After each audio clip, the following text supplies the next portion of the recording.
It's not every day that Windsor Castle opens its doors for something the royal family has never done before. But this time, King Charles decided to rewrite tradition in the most unexpected way. And the moment it happened, everyone inside the castle felt the weight of history shifting. For the first time ever, a royal residence became the backdrop for a full-scale film premiere. Not a charity gala, not a state banquet, but an actual red carpet-style debut. And the king didn't choose just any space. He chose the Waterloo Chamber, the same room where a young Queen Elizabeth and Princess Margaret once performed Christmas pantomimes as teenagers. A room filled with memories, now witnessing a completely new chapter. But the premiere wasn't the real surprise. What shocked the guests was how personal the film turned out to be. The room quickly filled with star power. Kate Winslet led the guests, the voice behind the documentary. Judi Dench arrived with her classic quiet elegance. Rod Stewart, Benedict Cumberbatch, Stanley Tucci, Felicity Blunt, all gathered under the castle's towering ceilings for a single reason: to witness King Charles reveal a part of himself rarely shown to the world. Even Sophie, the Duchess of Edinburgh, and the Duke and Duchess of Gloucester stepped in to help host the extraordinary evening.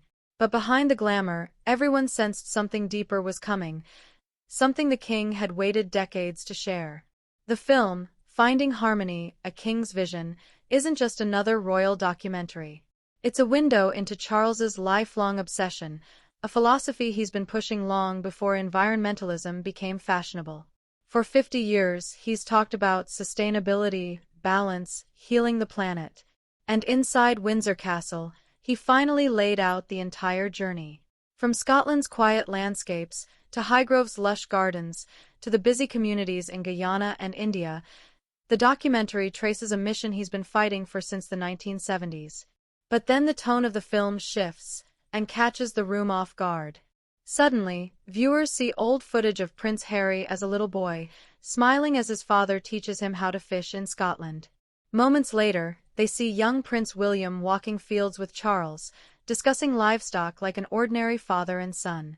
These were tiny, fleeting clips, but emotionally heavy. In a room full of celebrities, these brief scenes reminded everyone that behind the monarchy, there's a man who tried to be a present father under unimaginable public pressure. And just when the nostalgia settles, the film cuts to something charmingly unexpected. At Highgrove, King Charles is seen happily feeding his chickens, birds that live in a coop hilariously named Cluckingham Palace. Then he laughs about his homegrown vegetables, joking that the Red Duke of York potatoes taste best when baked. Even Patrick Holden, one of his longtime allies, teases him by recalling when Jamie Oliver jokingly called the king a bit of a hippie. And honestly, the film doesn't try to hide it. If anything, it embraces it. Because that hippie energy has fueled an entire global movement. From sustainable textiles to traditional craftsmanship, the King's Foundation has quietly been helping communities rebuild themselves. Dumfries House in Scotland lies at the heart of it all, a place Charles has transformed into a living model of what sustainable living might one day look like on a global scale. But the filmmakers didn't stop there. They traveled across 4 continents in a single year, tracing the ripple effects of his mission. From small villages to sprawling farms, the documentary shows a world trying, slowly, to heal. Yet even after all these years, Charles asks a question that hangs in the air. It would be nice to try and see if we can get through to people, but who knows? That vulnerability sets up one of the film's most talked about moments. Kate Winslet narrates a segment about the now infamous 1986 interview, the moment Charles admitted he talked to his plants. The press mocked him for decades. Memes, headlines, jokes. It never stopped. Even Katy Perry teased him about it in 2020. And Charles, with his dry humor, simply replied, "I would prefer it if you sang to them." But that old interview wasn't the emotional climax. Not even close. The true moment came at the end, when King Charles himself delivered a line that silenced the entire room. He said, "We are actually nature ourselves. Part of it, not apart from it. Maybe, by the time I shuffle off this mortal coil, there might be a little more awareness of the need to bring things back together again. It wasn't dramatic. It wasn't political. It was simply honest. A rare royal confession about legacy, fear, hope, and time running out.